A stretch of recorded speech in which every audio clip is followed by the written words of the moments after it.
Monsieur, bonjour. Autre livraison, autre jour, autre édition de la revue des Grandes Unes sur Equinox Télévision. Si vous nous recevez à l'instant, vous êtes en direct justement du programme qui fait la part belle au décryptage des titres qui constituent l'actualité et qui sont parus au sein des tabloïds durant 24 heures. Je vous invite à vous installer confortablement et à parcourir justement avec nous les principaux titres qui constitueront l'ossature de cette autre livraison de l'édition de la revue des Grandes Unes. Nous parlerons crise anglophone au cours de cette édition avec le journal Mutation. Mutation qui en sa une mentionne tout ce qui se passe en toile de front. C'est ce que nous dit le journal Mutation en toile de front sur le théâtre de la crise anglophone. Le journal propose de comprendre comment, à travers un certain nombre de publications, de vidéos, de réactions sur la toile, cette toile même contribue fortement à radicaliser les opinions des personnes qui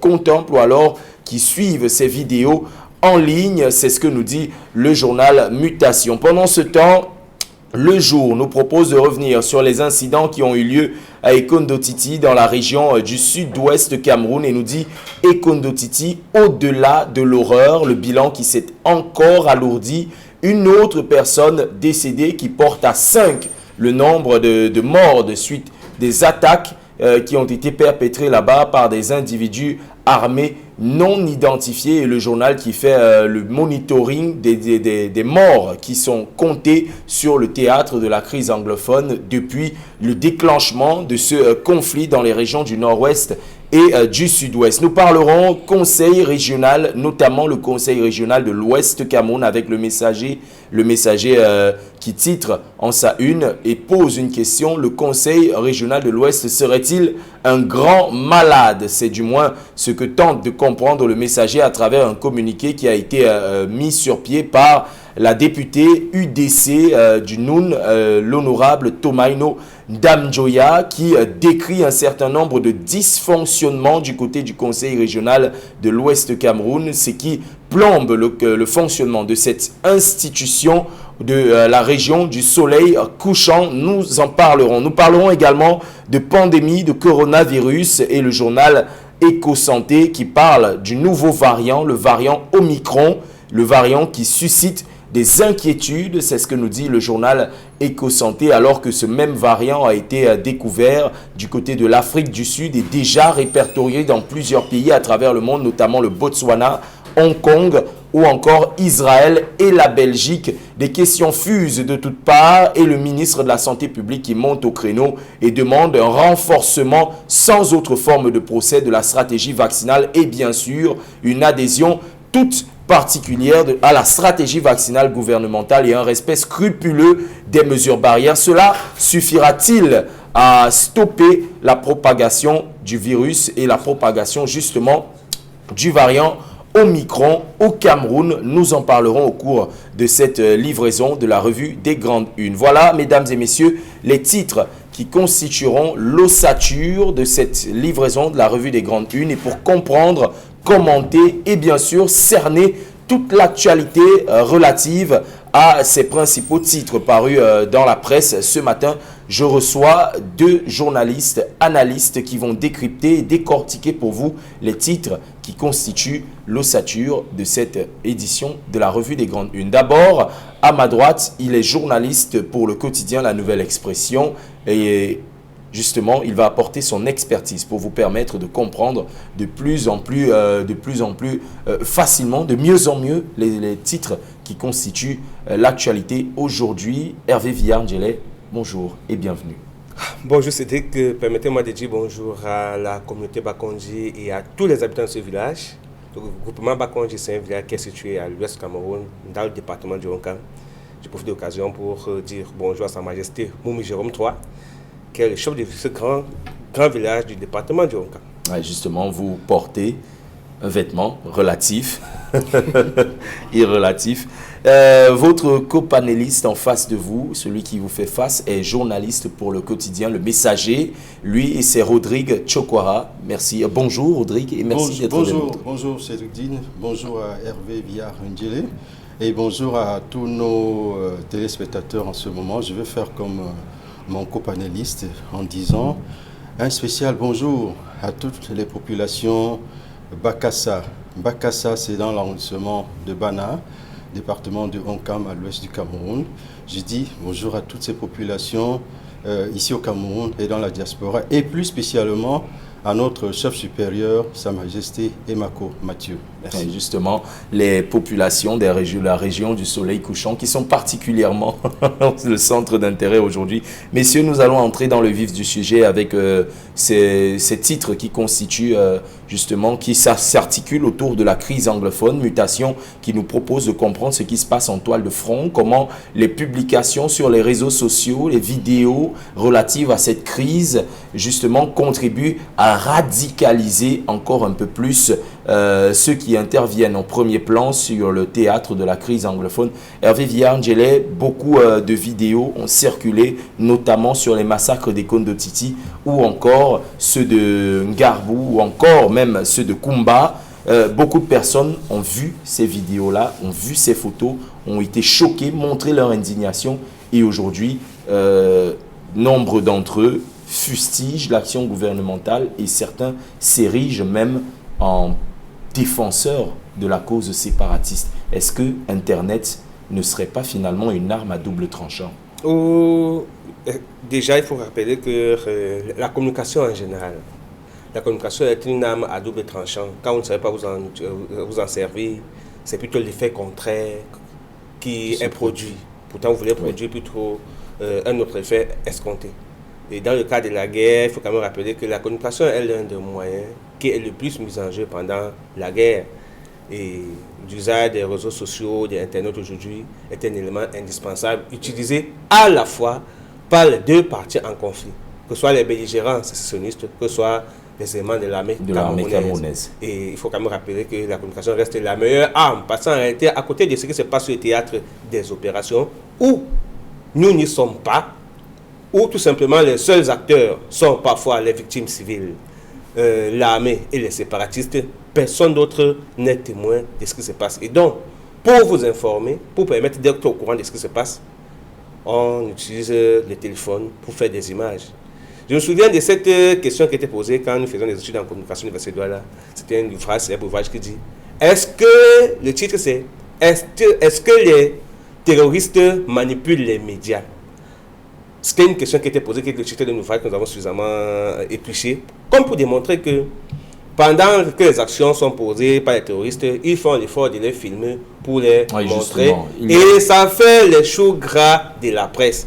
Pendant que vous rendez compte...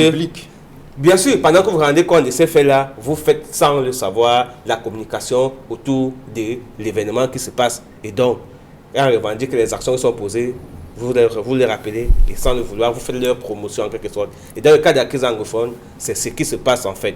Parce que relayer les exactions des sécessionnistes sur le terrain revient à montrer en quelque sorte, à faire comprendre aux populations que voilà, ceux-là sont barbares, ils pensent que revendiquer une cause, voilà ce qu'ils font. Par exemple, avec le dernier cas, c'est l'attaque du lycée bilingue des Kondotiti, où aujourd'hui le bilan est passé à 5 morts, avec le décès d'un des victimes, qui est un élève. Oui. Vous comprenez donc que quand on présente ce genre de faits, que voulez-vous ou non, chaque fois que le sang a coulé, les humains sont choqués.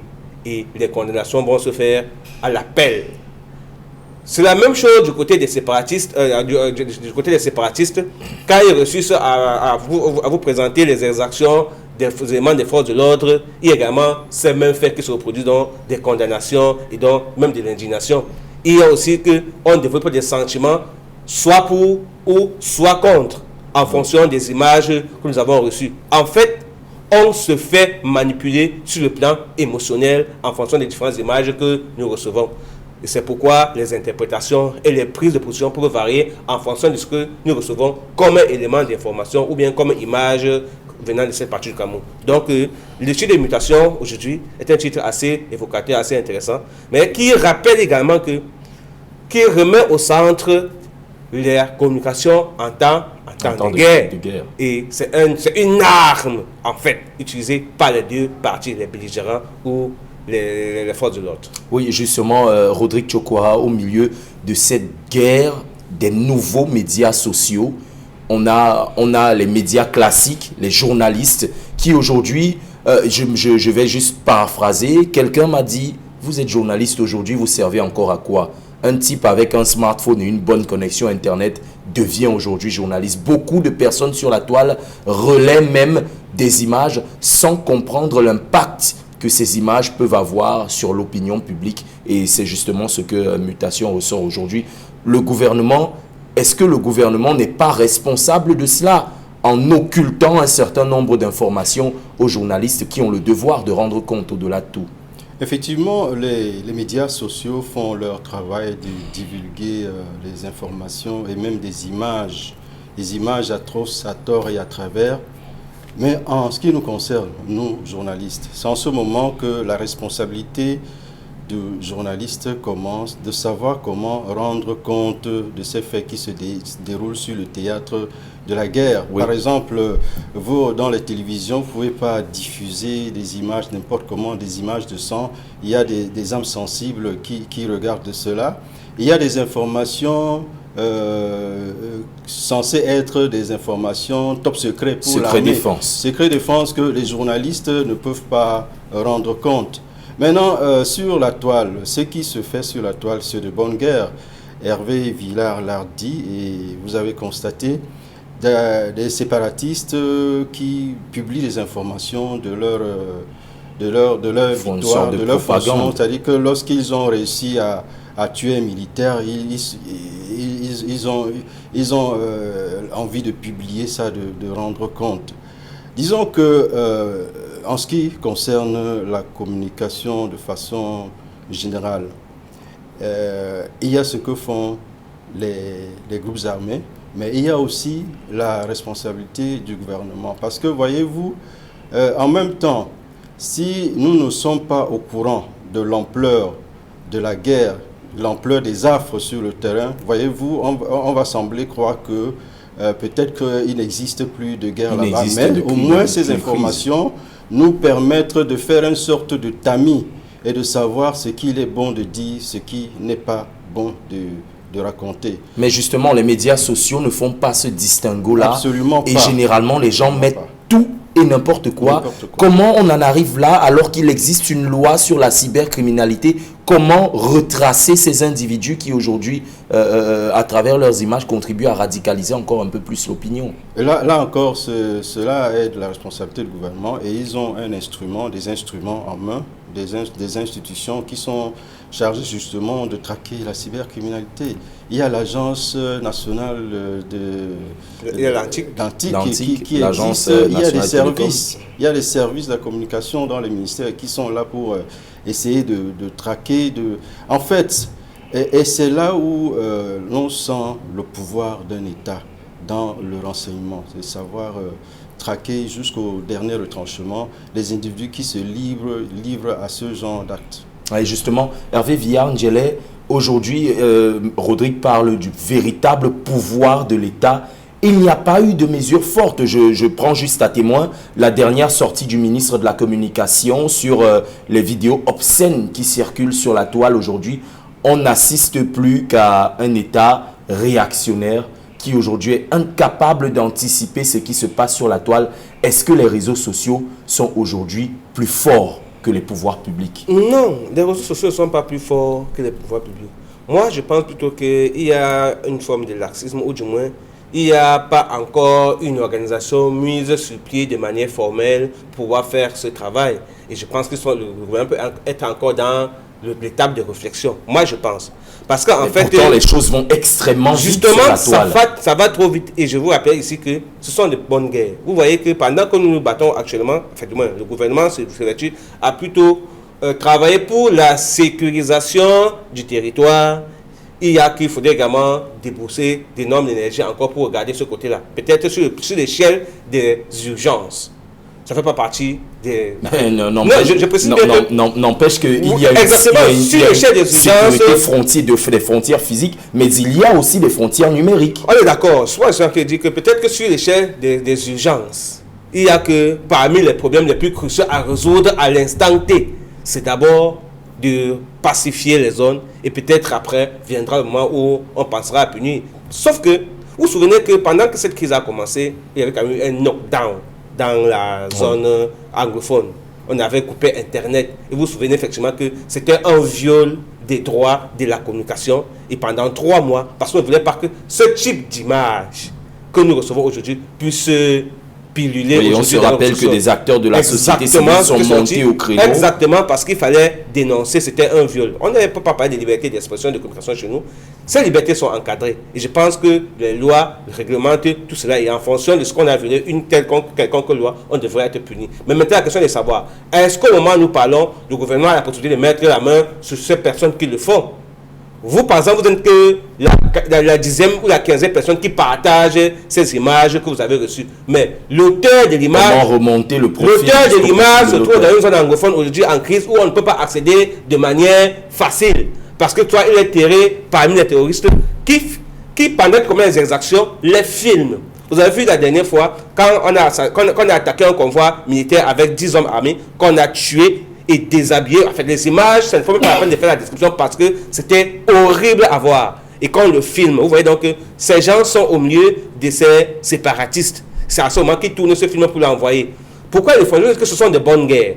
Quand ils demandent pour démontrer leur force. C'est ça l'interprétation. Aujourd'hui, au lieu de rester seulement au niveau de l'image, il faut comprendre le message qu'on est en train de passer.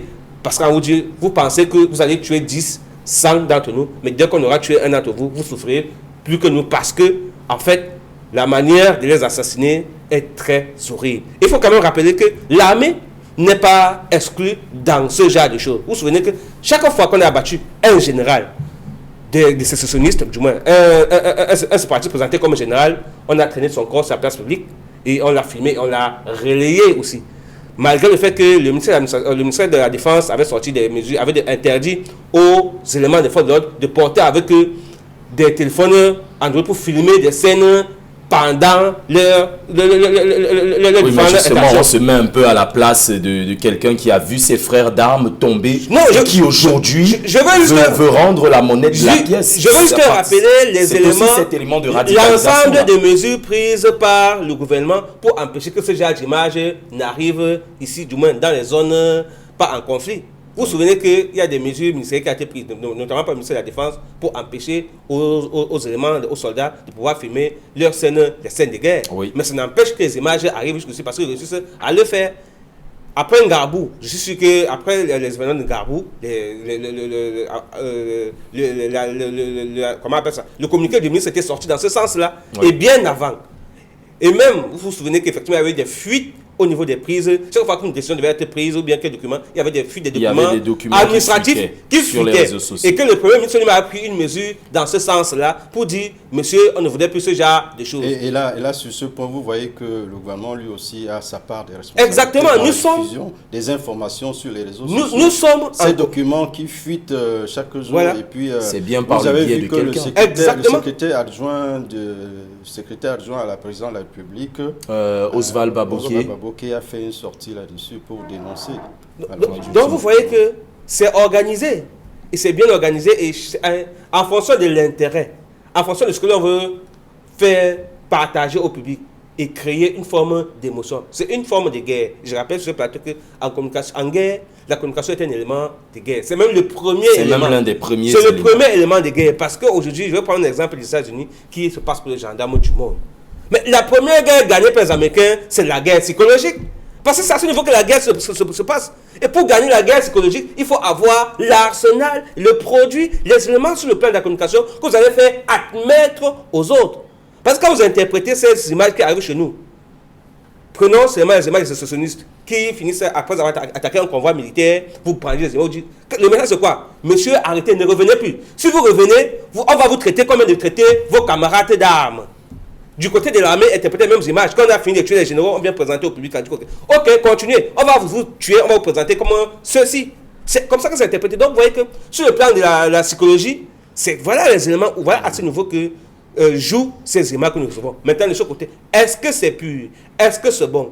Je pense qu'il faudrait justement qu'on voit comment on peut réussir à censurer. Tout à l'heure, vous avez interpellé la responsabilité des journalistes. Les réseaux sociaux ne peuvent jamais être des journalistes parce que, après avoir reçu ces informations, il faut les traiter. Oui, justement, leur rendre digeste, ce qui manque. leur permettre au public qui doit le recevoir de ne pas être choqué quand bien même l'information est choquante. Parce que ce qu'on ignore, c'est que l'information tue.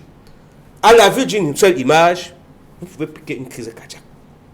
Et le message que vous n'avez pas préparé pour vos lecteurs, pour vos téléspectateurs ou pour vos auditeurs, vous risquez de les tuer. C'est à ce niveau qu'il faut passer au crible de la science pour apprendre le moulinage de l'information.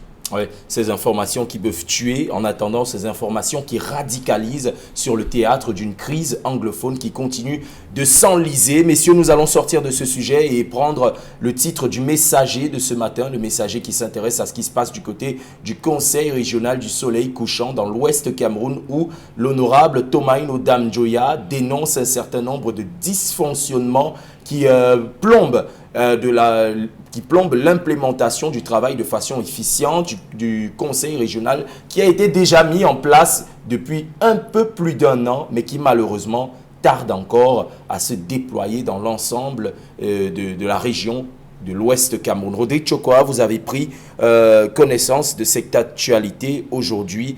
Le grand malade, c'est le point d'interrogation. Est-ce qu'il n'y a pas implicitement envie de dire qu'effectivement, l'Ouest Cameroun a mal à son conseil régional? Écoutez, il ne s'agit pas seulement de l'Ouest Cameroun. Si nous parlons du conseil régional, il y en a dans toutes les 10 régions du Cameroun. Et nous constatons malheureusement que cet instrument qui a été mis en place dans le cadre de la décentralisation, voici bientôt plus de 20 ans, si l'on parle du processus de décentralisation, nous y sommes encore, plus de 20 ans après. Et si l'on prend pied sur la Constitution, la révision Constitution de 1996, voilà, cela fait près de 24 ans. Donc, parlant des conseils régionaux, pour ce qui concerne le cas de l'Ouest, Madame Tomaino Damjoya, effectivement, a publié un communiqué pour effectivement dénoncer ce qui se passe. Alors, elle constate, enfin pas seulement elle, tous les conseillers régionaux délégués du département du Noun constatent que le président du conseil régional, Hilaire Foka, j'espère bien que c'est bien son nom, arrive dans le Noun avec des idées de projet. Alors que selon les délégués, ces idées de projet devaient émaner des conseillers régionaux de la localité qui sont censés connaître les problèmes du Noun. Oui. Donc, et puis en plus de cela, elle dénonce un manque de communication sur les activités du conseil régional. Et cela est de nature à ne pas bien faire fonctionner le conseil régional comme il se doit. Donc ça, c'est ce qui a été relevé à l'Ouest et plus précisément pour ce qui concerne le département de Noun. Et vous voyez bien que c'est Mme Tomaino Damjoya, la présidente de l'UDC, qui a fait cette sortie. Oui, justement, cette thématique, ce problème-là est symptomatique du fonctionnement même des conseils régionaux. Beaucoup de gens se demandent finalement à quoi servent les conseils régionaux dans les différentes régions du Cameroun. On ne les voit pas beaucoup. Oui, c'est vrai, c'est un constat, on ne les voit pas beaucoup, on ne les sent même pas. On ne sait même pas s'ils existent de manière réelle. Il ne faut pas avoir peur de le dire. Mais en réalité, ce n'est pas leur faute. C'est la faute du gouvernement qui ne veut pas réellement décentraliser. Est-ce qu'on a l'impression que les textes ne sont pas clairs? Je vous raconte une anecdote. Bon, sans trahir le territoire de compétences, pour qu'on ne pense pas que je vais épingler, je vais indexer. Vous imaginez que pendant que les différents conseils régionaux ont été votés, il fallait donc bien les installer. Vous savez qui a installé les différents conseillers? Ben, c'est le gouverneur. Alors que... C'est le gouverneur qui a installé les différents présidents des conseils régionaux. Et c'est un gouverneur donc, pendant qu'il installe un président du conseil régional, tu rappelles que n'oubliez pas, c'est encore moi votre patron. C'est une petite anecdote qu'on a parlé. Alors que le conseil régional est supposé rendre compte... C'est pour rappeler, je vais revenir sur la problématique de la décentralisation chez nous, qui en réalité n'est pas une réalité jusqu'à présent. Les institutions devront finaliser cette décentralisation devait être la mise sur pied des différents conseils régionaux. Et donc, après la mise sur pied des conseils régionaux, on devait passer donc à la passation du pouvoir. Et c'est quoi? Le pouvoir est d'abord financier. Vous vous souvenez effectivement que les textes encadrent cela et que prévoit plus de 16% la dotation, de dotation. Exact, dotation financière. Allez chercher à savoir si ces conseils ont déjà reçu cette dotation-là. On va vous dire que ça traîne encore au niveau de Yaoundé. Pourquoi? Si on vous demande à quelqu'un dans la ville de Douala, où il y a un conseil régional, vous connaissez les bureaux du conseil régional, du président du conseil régional de la ville de Douala? Je pense que c'est non, c'est pas une question, c'est pas une question. C'est une question rhétorique. Ça veut dire qu'en fait, c'est très amusant parce que demandez à l'habitant de la ville de Douala s'il connaît les bureaux du conseil, vous demandez que mais il loge même où? Il fait même quoi? On connaît davantage le maire de la ville. Le bureau du gouverneur, le maire de la ville. Le maire de la ville que le président du conseil régional. Ça veut dire que c'est problématique. Ont-ils un siège? C'est où? Vous voyez donc que quand on commence à poser ces éléments, ces questions, vous comprenez que ça devient problématique. Il y a un réel travail à faire si on veut parfaire la décentralisation. Voilà des personnes qui doivent être les patrons des régions. Ce sont les patrons des régions. Donc c'est eux. C'est la première institution, à côté du gouverneur, qui est le représentant direct du chef de l'État, avec qui il doit travailler en parfaite collaboration. Mais c'est le patron de la région. Vous voyez, quand je demande où est le siège, vous comprenez que, même ne serait-ce que sur le plan symbolique, il est déjà mis en mal. Il faudrait donc qu'un travail soit fait dans ce sens-là, pour leur permettre de mieux exercer. On peut leur imputer tous les problèmes qu'il y a, sauf que donner-leur les moyens. Laissez-leur le temps, ils viennent d'être installés.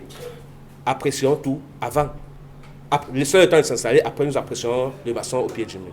Ouais, justement, le conseil régional, les différentes régions qui ont mal à leur conseil régional, et on se demande aujourd'hui du gouverneur, du président du conseil régional ou du maire de la ville, finalement, qui régit l'autorité régionale? Est-ce qu'ils ne vont pas finir par se marcher sur les pieds? Mesdames et messieurs, c'est avec cette question que nous allons mettre la clé sous le paillasson pour cette autre livraison de la revue des Grandes Unes. Merci d'avoir été des nôtres. Merci Hervé Villard-Angelais.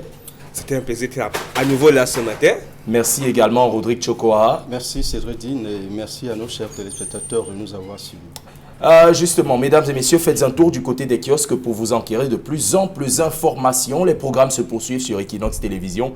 Tout de suite après, 10-12 le Zénith, emmené par Michel Gachou et toute sa team. À demain.